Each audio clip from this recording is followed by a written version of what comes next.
début, je voudrais remercier les organisateurs de Be Positive, le salon ici à Lyon. C'est un salon qui s'occupe avec la transition énergétique et la rénovation des bâtiments. Et on a accepté un thème spécifique, c'est les réseaux de chaleur, qui est une thématique très spécifique pour nous au Danemark, parce que depuis les années 70 au Danemark, nous avons fait beaucoup d'efforts pour les efficacités énergétiques, y compris les réseaux de chaleur. C'est après la crise énergétique dans les débuts des années 70. En France, on a commencé avec les nucléaires, les centrales nucléaires. Au Danemark, on n'a pas fait la même chose, mais on a décidé d'utiliser moins d'énergie et de trouver des façons plus efficaces quand on utilise l'énergie et plus soutenables, renouvelables. Et aujourd'hui, nous avons une grande expérience avec efficacité. Et les réseaux de chaleur à Copenhague, c'est 98% des logements qui sont connectés des réseaux de chaleur. C'est une technologie pour les grandes villes, certainement. Je sais, dans la région Auvergne-Rhône-Alpes, on a des projets à Grenoble, à Lyon, et je pense vraiment c'est le futur parce que l'alternative, c'est du gaz et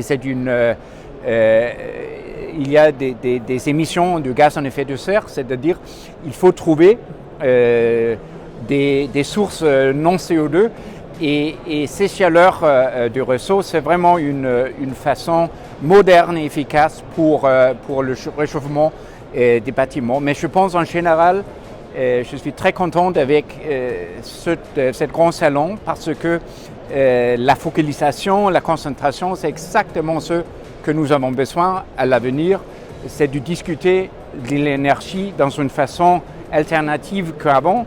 C'est une question de rénovation, d'utiliser moins et de trouver de nouvelles façons de construire et d'utiliser l'énergie. Et je pense que c'est un bon exemple à Lyon. Bien sûr, il y a des solutions pour chaque pays, mais il y a des ambitions européennes et je pense pour chaque pays, pour chaque gouvernement, pour chaque région, pour chaque ville, c'est une priorité de trouver de nouvelles solutions. Et il faut apprendre des autres parce que s'il y a quelqu'un avec de l'expérience, pourquoi pas peut-être trouver de nouvelles façons pour écouter, par exemple, à des entrepreneurs danois ou d'autres pays. Et bien sûr, c'est la raison pour laquelle il y a plus de 20 entreprises françaises et des autorités danoises, parce que c'est intéressant de coopérer avec la France, avec une ville comme Lyon, avec d'autres acteurs français pour développer des systèmes en France. Et ce n'est pas une question d'assister, c'est aussi business, c'est sûr, mais les objectifs sont des objectifs communs en Europe, moins de gaz en effet de serre, plus d'énergie renouvelable et des solutions innovatives. Et je pense que c'est exactement le vrai espace pour discuter ça. Et je suis très contente que c'est en présentiel parce que c'est un peu plus difficile d'avoir une discussion virtuellement.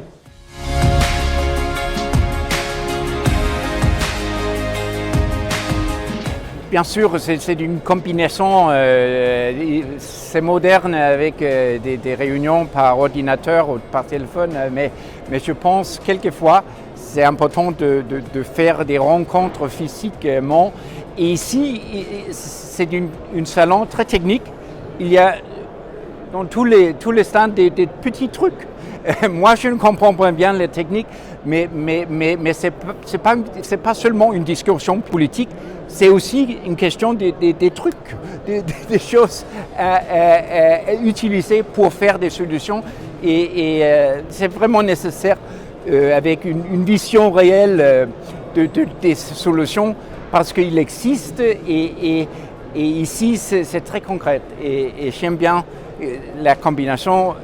Il faut avoir l'année prochaine un autre salon à Lyon, mais avant l'année prochaine, peut-être il y a des discussions en ligne, mais j'espère que cette traduction va continuer à Lyon avec Pi Positive.